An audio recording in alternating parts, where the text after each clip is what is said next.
ചലച്ചിത്രതാരം ജിഷ്ണു രാഘവൻ അന്തരിച്ചു.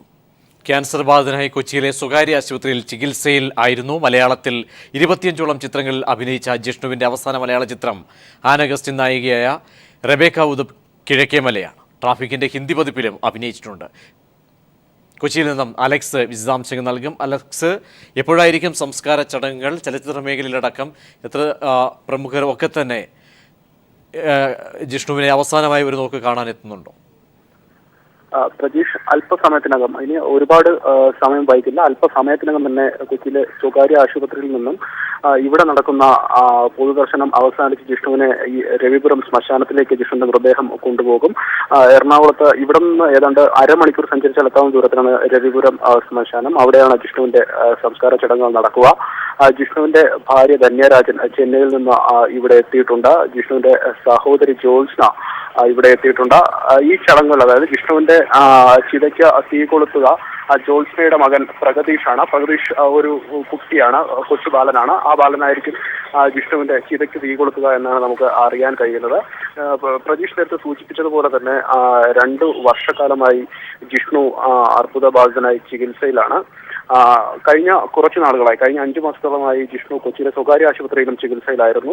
കഴിഞ്ഞ മാർച്ച് 22-നാണ് വീണ്ടും രോഗം മൂർച്ഛിച്ചതിനെ തുടർന്ന് ജിഷ്ണുവിനെ ആശുപത്രിയിൽ പ്രവേശിപ്പിച്ചത്. ഇന്ന് 8:15 ജിഷ്ണു ഈ ലോകത്തോട് വിട പറയുകയായിരുന്നു.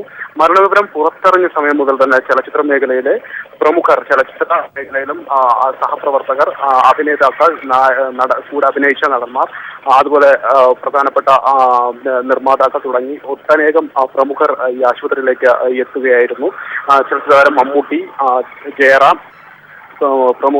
യുവ താരങ്ങളായ ഫഹദ് ഫാസിൽ, നിവിൻ പോളി, ദുൽഖർ സൽമാൻ, അതുപോലെ തന്നെ വിഷ്ണുവിന്റെ ആദ്യ സിനിമ സംവിധാനം ചെയ്ത സംവിധായകൻ കമൽ, രഞ്ജി പണിക്കർ, രഞ്ജിത്ത് തുടങ്ങി ചലച്ചിത്ര മേഖലയിലെ ഒരുവിധ പ്രമുഖരെല്ലാം ആശുപത്രിയിലേക്ക് ജിഷ്ണുവിനെ ഒരു നോക്ക് കാണാൻ എത്തി.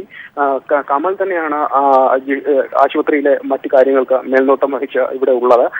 മരണസമയത്ത് ജിഷ്ണുവിന്റെ അച്ഛൻ രാഘവനും ഒപ്പം അമ്മയും ഒപ്പം ഉണ്ടായിരുന്നു. രാഘവൻ ഇപ്പോഴും ആശുപത്രിയിൽ തന്നെ ഇവരുണ്ട്. മൃതദേഹം രവിപുരം ശ്മശാനത്തിലേക്ക് മാറ്റുമ്പോൾ ഇവരും കൂടെ അനുഗമിക്കും.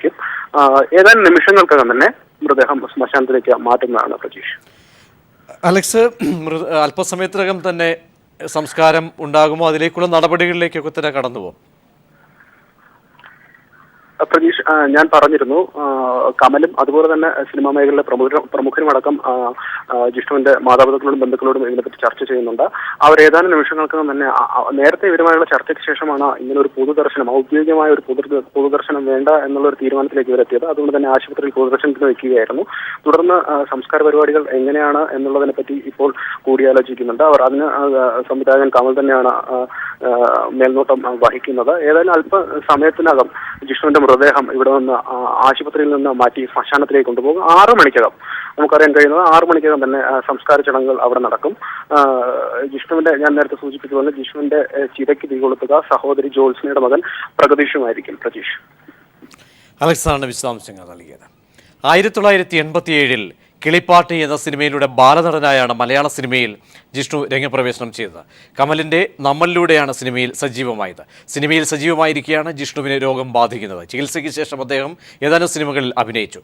രോഗത്തെ കീഴടക്കി തിരിച്ചു വരുമെന്ന് തന്നെ ഈ ചെറുപ്പക്കാരൻ ഉറച്ചു വിശ്വസിച്ചിരുന്നു. 2016 മലയാള സിനിമാ ലോകത്തിന് നഷ്ടങ്ങളുടെ വർഷമായി മാറുകയാണ്. അഭിനയ പാടവം കൊണ്ടും വാക്കുകൊണ്ടും വരകൾ കൊണ്ടും ജീവിതത്തിന് അടിവരയിട്ട പലരും നഷ്ടമായി കഴിഞ്ഞു. ജിഷ്ണു എന്ന നടൻ വേർപെടുമ്പോൾ തികഞ്ഞൊരു അഭിനയ പ്രതിഭയെ മാത്രമല്ല നഷ്ടമാകുന്നത്, ശുഭാപ്തി വിശ്വാസത്തോടെ അതിജീവനത്തിന്റെ മാതൃകയായ മനക്കരുത്തുകൂടിയാണ്. അച്ഛൻ രാഘവൻ സംവിധാനം ചെയ്ത കിളിപ്പാട്ട് എന്ന ചിത്രത്തിലൂടെ 1987-ൽ ബാലതാരമായിട്ടായിരുന്നു ജിഷ്ണുവിന്റെ സിനിമാ പ്രവേശം. സിനിമയോടുള്ള തന്റെ അഭിനിവേശം ജിഷ്ണു നായകനായെത്തിയ ആദ്യ സിനിമയിൽ തന്നെ തെളിയിച്ചിരുന്നു. ചിത്രീകരണത്തിനിടെയുണ്ടായ അപകടത്തിൽ ഒടിഞ്ഞ കാലുകളുമായാണ് ജിഷ്ണു നമ്മൾ എന്ന ചിത്രം പൂർത്തിയാക്കിയത്. മലയാള സിനിമയിലെ പുതിയൊരു താരോദയം കൂടിയായിരുന്നു അത്. പിന്നീടങ്ങോട്ട് മലയാളത്തിലും തമിഴിലുമായി 25ഓളം ചിത്രങ്ങൾ. ട്രാഫിക് എന്ന ചിത്രത്തിന്റെ റീമേക്കിലൂടെ ബോളിവുഡിലും സാന്നിധ്യമറിച്ചു. സിനിമയിൽ സജീവമാകുന്നതിനിടെയാണ് ക്യാൻസർ ജിഷ്ണുവിനെ പിടികൂടിയത്.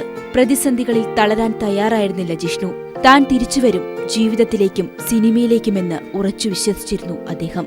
അവസാന ദിവസങ്ങൾ വരെ ഫേസ്ബുക്കിലൂടെ ആരാധകരുമായി തന്റെ ആരോഗ്യനിലയെക്കുറിച്ചുള്ള വിശേഷങ്ങൾ പങ്കിട്ട് ഊർജ്ജസ്വലനായിരുന്നു ജിഷ്ണു. തന്റെ രോഗമോ രൂപമോ മറച്ചുവെക്കാതെ പുഞ്ചിരിക്കുന്ന ചിത്രങ്ങളോടൊപ്പം അടിക്കുറിപ്പുകളുമായി ചിത്രങ്ങൾ പോസ്റ്റ് ചെയ്തു. താനിപ്പോൾ ഐസിയുവിലാണെന്നും പുഞ്ചിരിക്കും ശുഭാപ്തി വിശ്വാസത്തിനും വലിയ മാറ്റങ്ങൾ സൃഷ്ടിക്കാനാവുമെന്നും ഒടുവിലായി ഐസിയുവിൽ പ്രവേശിപ്പിച്ചപ്പോൾ ജിഷ്ണു പോസ്റ്റ് ചെയ്തു. ഈ അപാര മനസാന്നിധ്യം തന്നെ ജീവിതത്തിലേക്ക് തിരികെ എത്തിക്കുമെന്ന് പ്രതീക്ഷിച്ചിരുന്നു ഈ ചെറുപ്പക്കാരൻ. ജിഷ്ണു, താങ്കളുടെ വേർപാടിനെ ഒരു നല്ല നടന്റെ നഷ്ടത്തെക്കാളുപരി പ്രതിസന്ധികളിലും ജീവിതം ആഘോഷമാക്കി മാറ്റിയ ശുഭാപ്തി വിശ്വാസത്തിന്റെ പേരിലാകും ചരിത്രം അടയാളപ്പെടുത്തുക. News desk.